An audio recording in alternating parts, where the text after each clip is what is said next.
I'm all yours, Master. Which position first?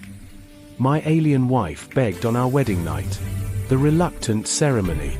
Kale Rodrin had reconstructed 3 dead civilizations from coral fragments and crystallized memory. He could read history in water erosion patterns, decode messages in ancient tide tables. What he couldn't decode was why the Tetherian Council wanted him, specifically him, for this cultural exchange. The transport skimmed over bioluminescent waves, each crest glowing violet and turquoise under twin moons. Tetheria sprawled before him like a living jewel, its floating cities connected by bridges of hardened sea foam. Beautiful. Utterly alien. Dr. Rodrin. The diplomatic aide's voice held careful neutrality. You understand the ceremony's significance. Cultural observation, Kale replied, adjusting his formal jacket. Cross-species cooperation initiative. The aide's expression flickered. Was that pity, before smoothing to professional blankness? Of course. The ceremony platform rose from the ocean itself, a spiral of living coral that pulsed with inner light. Hundreds of Tetherians gathered, their skin ranging from deep ocean blue to pearl pink, hair flowing like captured starlight. And at the platform center stood High Admiral Seraphine Orelith. Kale's breath caught. She was taller than him, built like the warriors in ancient Earth legends, strong and graceful simultaneously. Coral pink skin seemed to glow in the moonlight, and her pearl-white hair was woven with shells that chimed softly with each movement. But her eyes, deep amber, ringed with bioluminescent silver, held something that made his pulse stutter. Intensity. Hunger quickly masked. The human archaeologist, she said, voice formal and cold as deep ocean currents. Welcome. A priest approached with a crystalline bowl filled with glowing water. Kale glanced at his aide, who nodded encouragingly. This was supposed to be symbolic. A handshake in liquid form. The resonance mark, the priest intoned, reveals what lies beneath still waters. The first drop touched Kale's wrist, warm and electric. Seraphine extended her hand, and their skin connected. The world exploded into sensation. It wasn't pain, it was everything else. Emotions crashed through his mind like storm waves, longing, fierce and desperate, fascination carefully hidden behind duty, desire so profound it had calcified into ache over months, years. And underneath it all, a single truth that blazed through the neural connection with absolute clarity. I've wanted you since the first transmission. Your hands repairing damaged specimens. Your voice explaining extinct coral structures with such gentleness.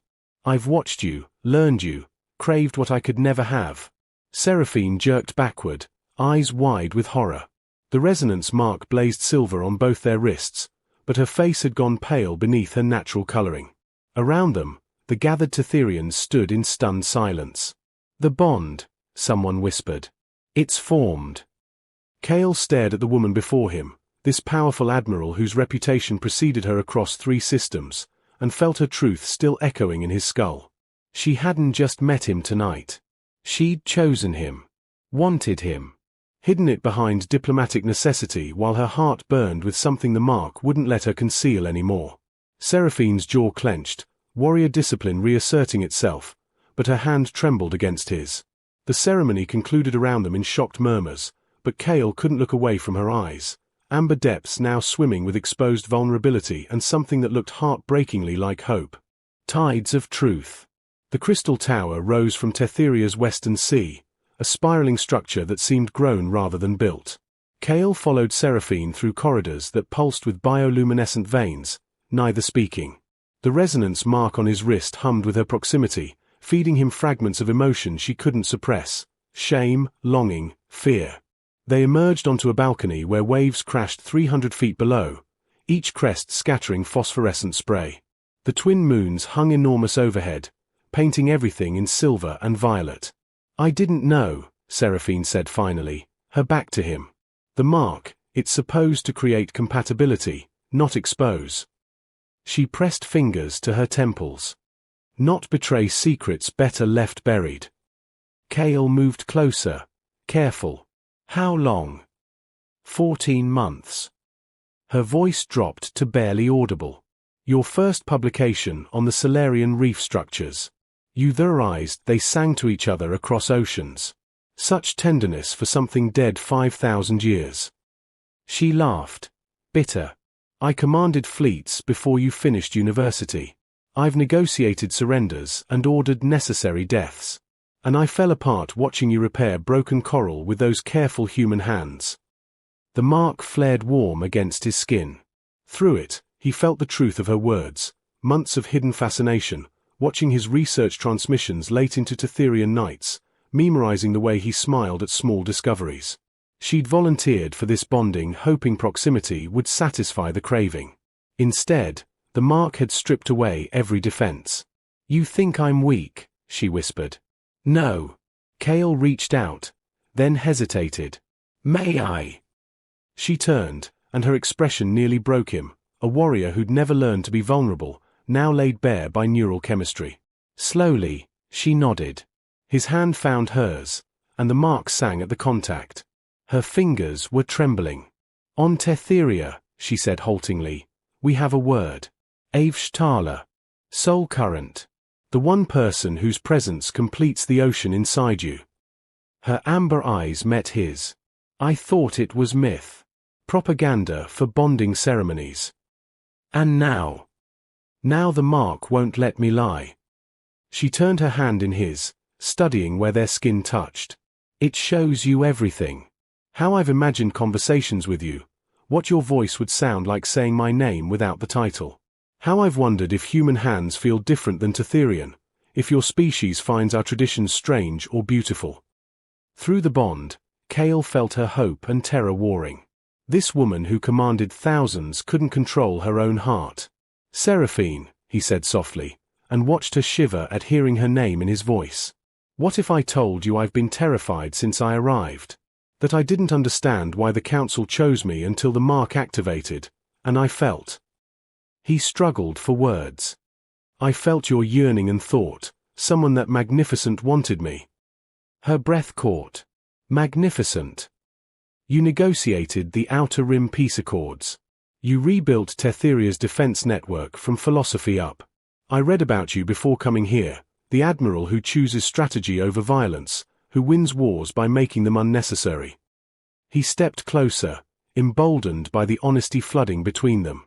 And you watched me fix broken coral. A smile ghosted across her lips, the first he'd seen. You hummed while you worked. Ancient Earth songs, I think. You were happy. I'm often alone. So am I. The confession slipped out, and her composure cracked further. The bonding was supposed to be political theater. A harmless human scholar, no threat to my authority. I'd have my duty and my distance, and this, she gestured at her chest, this wanting would eventually fade. And now. Seraphine looked at him with naked vulnerability. Now the mark won't let me pretend. Now you know everything I've hidden, and I'm standing here hoping. She stopped, gathering courage. Hoping you don't find me pathetic. Kale raised their joined hands, studying how the silver mark glowed brighter where they touched. Through it, he sent what words couldn't convey, wonder, attraction, the beginning of something deeper than either expected. Her eyes widened. You can. Feel you? Yes. He smiled. You're not pathetic, Seraphine. You're terrifying and brilliant and apparently terrible at hiding your heart.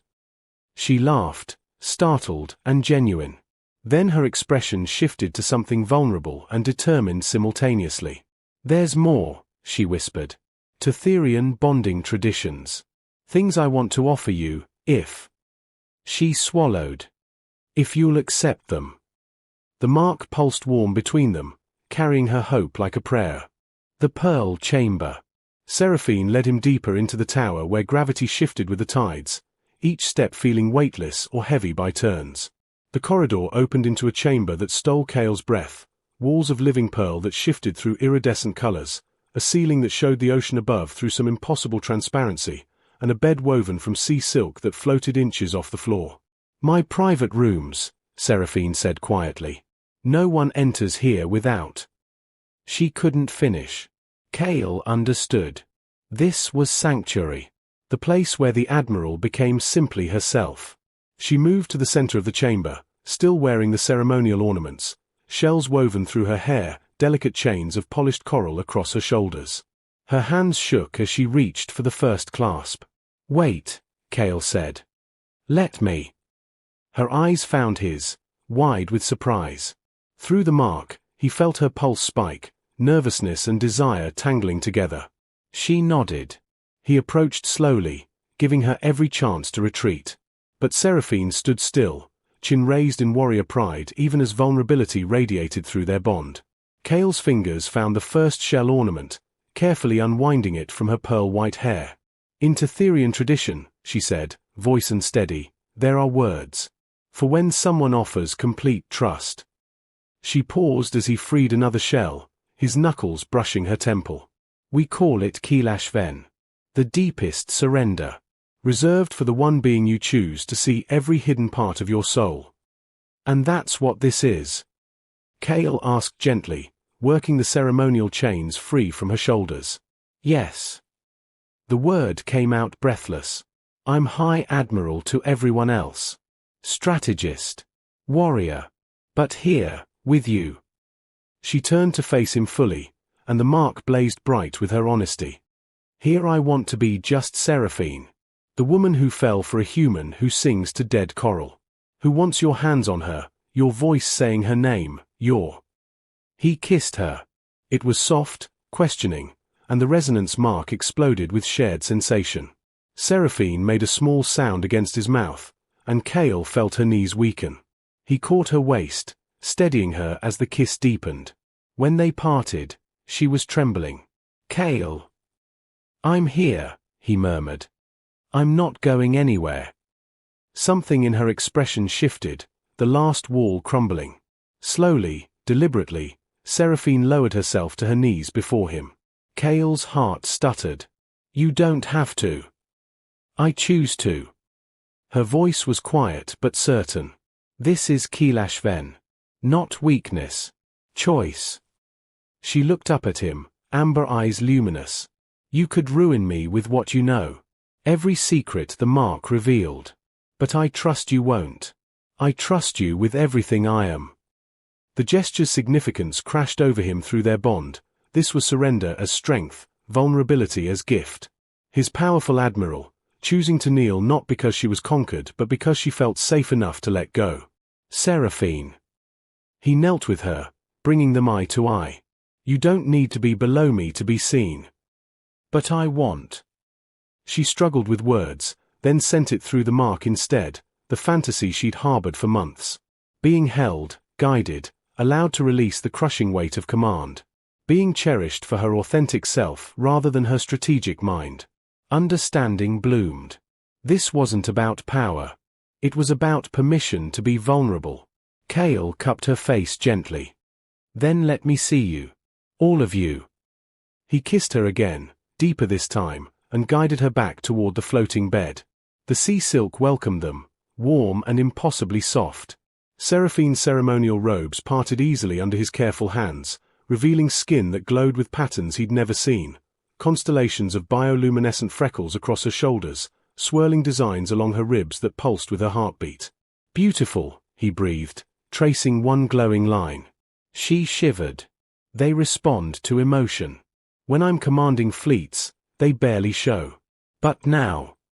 The patterns flared brighter under his touch, cascading colors shifting from blue to violet to warm gold. Kale explored each marking with reverent attention, learning how she gasped when he kissed the constellation at her collarbone, how her back arched when his fingers traced the spiral at her hip.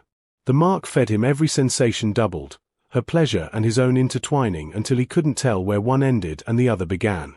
"I've imagined this," Seraphine confessed, voice breaking on the words. "Your hands exactly like this. Gentle. Patient." "I've got you," he promised, and through the bond, she felt the truth of it. Bioluminescent dawn. The chamber's light shifted with them, pearl walls reflecting the patterns dancing across Seraphine's skin. Kale had never seen anything like it, how her bioluminescence responded to every touch, every whispered word, blooming in colors that seemed to tell their own story. "Here," she breathed, guiding his hand to a pattern along her ribcage that spiraled like a nautilus shell. This one appears only with deep feeling. He traced it slowly, watching gold light follow his fingertips.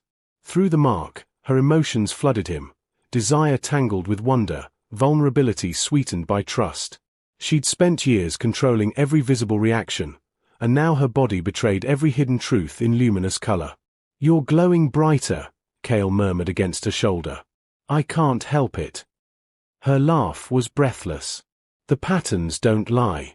They're showing you everything, how much I want this, how long I've waited, how perfect you feel." He kissed the glowing spiral, then the constellations scattered across her collarbone. Seraphine's fingers tangled in his hair, holding him close as soft sounds escaped her lips. The mark pulsed in rhythm with their heartbeats, synchronizing until Kale couldn't distinguish his pulse from hers. "Kale, please," she pulled him up to face her, eyes dark with need. I need you to." She couldn't finish with words, but the mark conveyed everything. She wanted to surrender completely, to be held and guided and cherished, to release the weight of command and simply feel. "I have you," he promised, catching her wrists gently and pinning them above her head. "Is this what you want?" Her whole body shuddered. "Yes." "Stars, yes." He kept one hand securing her wrists while the other explored the new patterns emerging across her skin, deep violet designs blooming down her arms, gold traces along her throat. Each touch drew gasps, her hips shifting restlessly beneath him. "So responsive," he marveled. "Does everyone see you like this?" "No one." The confession came raw and honest. "Only you. Only ever you." The weight of that truth settled over him. This feared admiral, this brilliant strategist, she'd hidden this passionate, yearning part of herself from everyone. Until him. Kale released her wrists to remove his own formal jacket, then the shirt beneath. Seraphine's hands immediately found his chest, exploring with the same wonder he'd shown her. "Your skin doesn't glow," she whispered, "but you're beautiful. So different from Tetherian bodies. Warmer. Softer here, harder there." Her fingers traced his shoulders, his ribs, learning him with careful attention. "I've wondered for so long." He caught her wandering hand and kissed her palm, then each finger. Through the mark, he felt her dissolve a little more with each gesture. When he finally settled between her thighs, the sea silk bed adjusting to support them both, her patterns blazed so bright the chamber glowed like captured starlight. Their joining was slow, reverent. Seraphine's back arched, a cry escaping as Kale filled her completely. The resonance mark flared white-hot, and suddenly he felt everything. Her pleasure doubled with his own, the stretch and fullness from her perspective, the tight heat from his. The feedback loop threatened to overwhelm them both. "Too much," he managed, holding still despite every instinct screaming to move. "No." Her legs wrapped around his waist. "Perfect. Don't stop. Please don't stop." He moved carefully at first, watching her face for every reaction. But Seraphine was beyond hiding, her expressions open and unguarded, showing him exactly what she needed. When he angled deeper, her nails raked down his back. When he slowed to kiss her breathless, she whimpered and begged for more. "That's it," he encouraged, finding a rhythm that made her patterns flash in rapid cascades. "Let me see you. All of you." Kale, his name broke on her lips as pleasure crested. The patterns across her skin went supernova bright, and through the mark, he felt her climax as intimately as his own building release. She shattered beautifully, crying out in Tetherian words he didn't understand but felt the meaning of love, home, completion. The sight and sensation pushed him over the edge, and he buried his face in her neck as his own release hit like a wave. For long moments they simply breathed together, hearts thundering in sync. The bioluminescent patterns on Seraphine's skin slowly shifted from white gold to softer amber, pulsing gently with afterglow. "Look," she whispered, raising her wrist. The resonance mark had changed. What had been silver now glowed molten gold, the color so rare Kale had only read about it in ancient texts. "Soul recognition," Seraphine breathed, tracing the golden pattern with shaking fingers. "True Avshtala. The mark only turns gold when..." She looked at him with tears in her eyes. "When the bond is real. When two souls genuinely complete each other." Kale kissed her softly. No one could have predicted this. No. She laughed through happy tears. The council wanted political theater. They got. She gestured at their glowing marks, her radiant skin, the chamber still bright with her lingering luminescence. They got this. He rolled to his side, pulling her close. The sea silk bed adjusted around them, impossibly comfortable. Through the transparent ceiling, the twin moons had shifted position, marking hours past. Tell me something, Kale said, fingers tracing idle patterns on her shoulder. When did you know that you wanted this to be real? Seraphine was quiet for a moment, considering. There was a transmission. 6 months ago. You just discovered an intact Solarian song temple, and you were so excited you forgot to use formal scientific language. You just gushed about how the coral formations created harmonics that could have carried melodies across 100 miles of ocean. She smiled against his chest. You cared so much about something beautiful and dead. And I thought, what would it be like to be cared for like that? With that much gentle attention. You are, he promised. You will be. She tilted her head up to kiss him, slow and sweet. I spent my life being the admiral everyone needed. Strong. Strategic. Untouchable. Her voice dropped to a whisper. Thank you for letting me be soft. Thank you for trusting me with it. They lay together as the moons tracked across the sky, trading whispered confessions and lazy kisses. The mark pulsed gold between them, a constant reminder that what began as political necessity had become something neither could have imagined, genuine, deep, and utterly real. Rising together. Dawn broke over Tetheria in waves of pink and amber, the bioluminescent ocean singing its morning chorus. Kale woke to find Seraphine watching him, her pearl-white hair cascading over one shoulder, patterns on her skin glowing softly in the early light. You're staring, he said with a smile. I'm allowed. She traced the golden mark on his wrist. You're my bondmate. My Avshtala. I can stare all I want. He caught her hand and kissed it. How do you feel? Terrified, she admitted. The council will convene this morning. They'll see the mark turned gold. They'll know this wasn't the safe political arrangement they planned.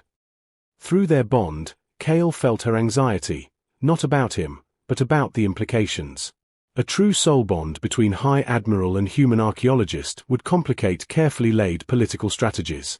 We'll face them together, he said. She studied him for a long moment, then nodded. Together. They dressed in ceremonial robes, Seraphine in flowing ocean blue silk that complemented her coral skin, Kale in the formal attire of Earth's diplomatic corps.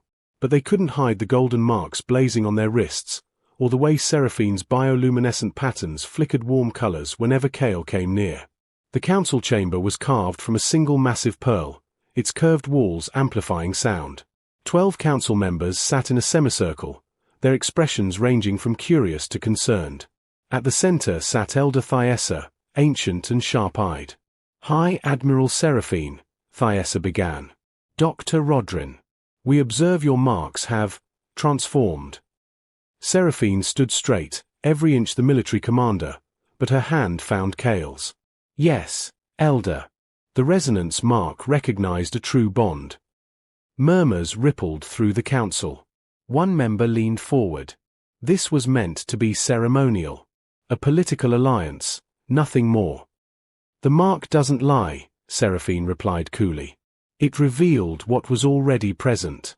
My choice. His acceptance. A genuine connection your political calculations didn't anticipate. And what of your duties? Another council member demanded. Your position requires.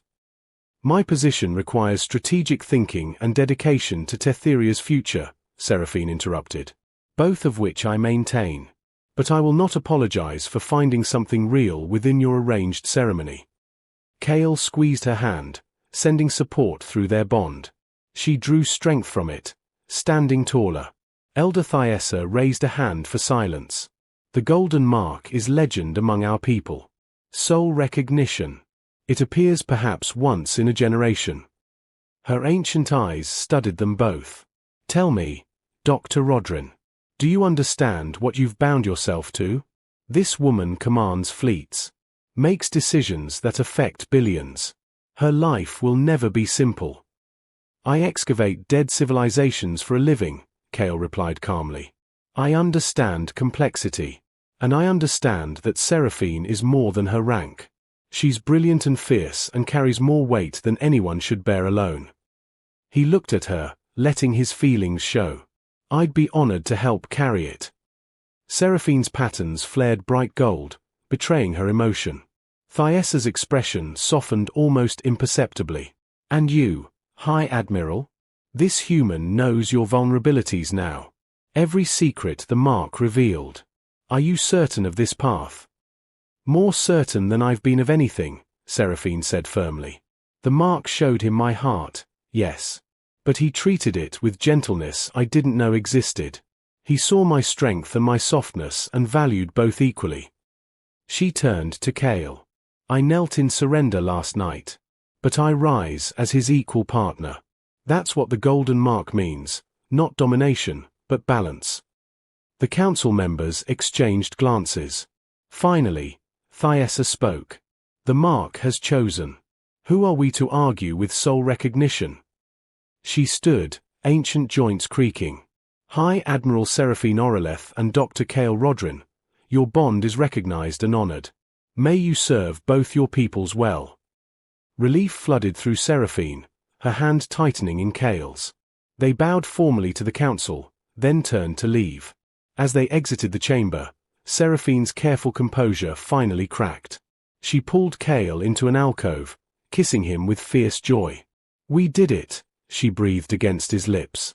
They accepted it. Of course they did. He smiled. How could they argue with this? He raised their joined hands, golden marks blazing in the morning light. Through the bond, their emotions tangled together. Relief, love, hope for a future neither had planned but both desperately wanted. I need to tell you something, Seraphine said softly. In Tetherian culture, when the mark turns gold, there's a tradition. The bonded pair chooses new names for each other. Private names, used only between soulmates. What would you call me? She thought for a moment, fingers tracing his jaw. Lethkaris. It means gentle storm. You're soft-spoken and patient, but you've completely upended my world.